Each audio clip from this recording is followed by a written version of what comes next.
servant, Jacob whom I have chosen, the offspring of Abraham, my friend.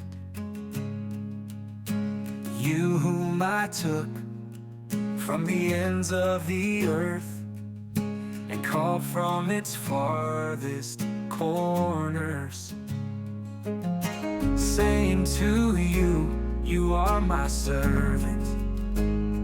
I have chosen you and not cast you off. Do not fear, for I